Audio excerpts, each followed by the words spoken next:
বাংলাদেশের উত্তরের একটি জেলা দিনাজপুর, কিন্তু এই জেলার মাটির নিচে আর পুরনো স্থাপনাগুলোর মধ্যে লুকিয়ে আছে বাংলার বহু বছরের ইতিহাস। রাজবাড়ি, প্রাচীন মন্দির, জমিদারদের স্মৃতি আর নানা ঐতিহাসিক স্থাপনা, সব মিলিয়ে দিনাজপুর যেন একটি জীবন্ত ইতিহাসের বই। আজকের ভিডিওতে জানব দিনাজপুরের ইতিহাস এবং এর সবচেয়ে গুরুত্বপূর্ণ কয়েকটি ঐতিহাসিক স্থানের গল্প। নাম্বার 1, দিনাজপুরের পরিচয়।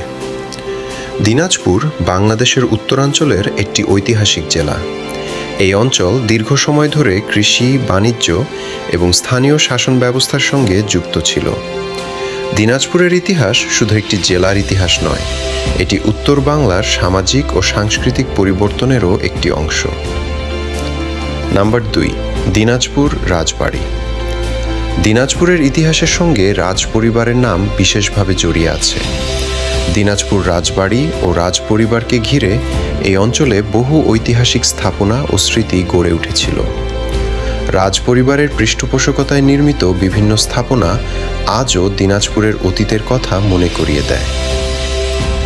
নাম্বার 3, কান্তজিউ মন্দির। দিনাজপুরের সবচেয়ে বিখ্যাত ঐতিহাসিক স্থাপনাগুলোর একটি হল কান্তজিউ মন্দির। এটি পোড়ামাটির অলঙ্করণের জন্য বিশেষভাবে বিখ্যাত। মন্দিরের দেয়ালে অসংখ্য টেরাকোটা নকশা ও বিভিন্ন দৃশ্য ফুটিয়ে তোলা হয়েছে। এই মন্দির শুধু ধর্মীয় স্থাপনা নয়, এটি বাংলার ঐতিহাসিক স্থাপত্য ও শিল্পকলার একটি গুরুত্বপূর্ণ নিদর্শন। অংশ 4, নয়াবাদ মসজিদ। দিনাজপুরের আরেকটি ঐতিহাসিক স্থাপনা হল নয়াবাদ মসজিদ। এই মসজিদ আমাদের মনে করিয়ে দেয় যে দিনাজপুরের ইতিহাসে বিভিন্ন সময়ের স্থাপত্য ও সংস্কৃতির প্রভাব রয়েছে। নাম্বার 5, দিনাজপুরের সংস্কৃতি ও ঐতিহ্য। দিনাজপুর শুধু পুরনো স্থাপনার জন্যই পরিচিত নয়, এর কৃষি, স্থানীয় সংস্কৃতি এবং মানুষের জীবনযাত্রাও এই অঞ্চলের পরিচয়ের গুরুত্বপূর্ণ অংশ।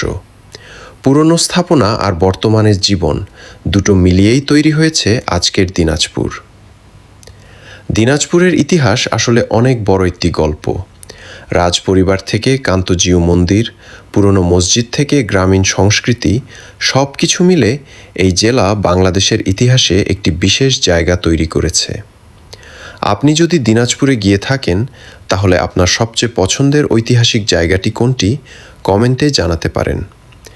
এমন আরও ইতিহাস ও অজানা তথ্য জানতে চ্যানেলটি সাবস্ক্রাইব করতে ভুলবেন না।